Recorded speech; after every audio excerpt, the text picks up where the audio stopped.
waxaanu leenahay oo hadalka aan ku furayaa dhaqankii reerka ama shacab dadweyne ha noqdo ama cuqaashi ha noqdo ama nin garbood ha noqdo oo lagaga wada hadlay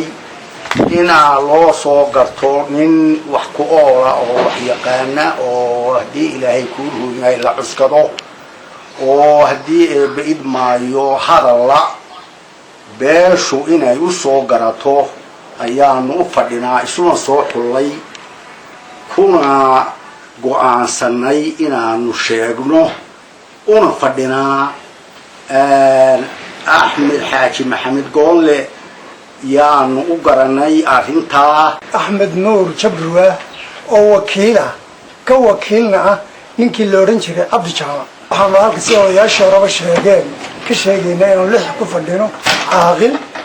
waxaanu garanay ninka la yidhaahdo axmed maxamuud goolle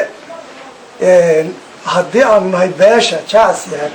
inuu wakiil nooga noqdo xubintaa iyada ee baarlamaanka ah haddii ilaahay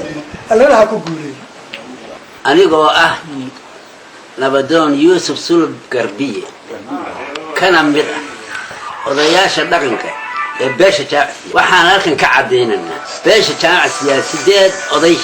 ama 8 nabadoon bay leedahay waxaanu golaha ku fadhinaa 6 waa naga maqan tahay inta yada iyo shicib kale oo na weheliya waxaanu guddoonsanay oo soo magacaabanay ninka la yiraahdo axmed xaaji maxamuud goolle inta la ajiyay waxaanu u sheeganaa waxa laalay waxay qusayso inuu beesha u garatay axmed maxamuud goolle sida la ajiyay baan dadka ogeysiinana waxaan ahay cabdi maxamuud goolle ninkii garanaya waa garanayaa baan u malay caaqilada waxaan ka mid ahay jaamacsiya nabadoon baan ahay halkanna waxa fadhida ummadii jaamacsiyaad beeshii jaamacsiyaad arrinta aanu ka hadlaynaa waxa weeye xildhibaanka laga doonayo beeshaas ee federaalka waxa beesha u dooratay cuqaashuna hormood ugu tahay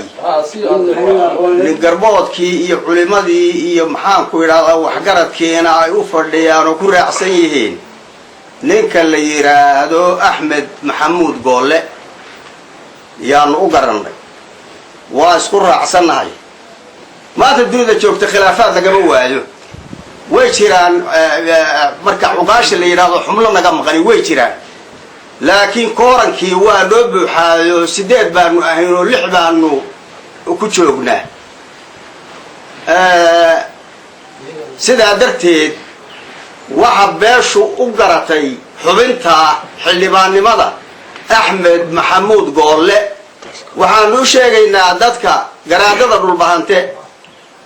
garaad jaamaco wakiil laga ah maxaanku idhaahdaa wixii kale ee waxgarada ee muqdisho jooga beeshu inay ninkaa u garatay arrintaa iyada ee xildhibaannimada ah ka wakiila walaalkay عيديد كنقومي أو كميدا نبضونا ما كنا سجاع سياد هذا نلتشوجا وحنا هالكن أنو كسر شديد إن النجي يو ما كنا نساعد تدوينها عقل الله يدا يدوينها يو تذكي وحجرت كعاي وردن إن أنو ماشة نفرنا نتاعي الأسعارات وحنا هالكن كسر قرنا بريء نكو حولانين إن صار قرنا لحظة يدا عاقل إن ما كنا نساعد نسيو برلمان كا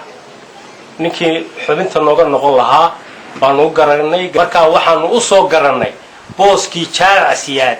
كبرنا برلمان كا نكى اللي يرادو أحمد محمود قول له وإن ما هسنتين تدوينين يدك كلامه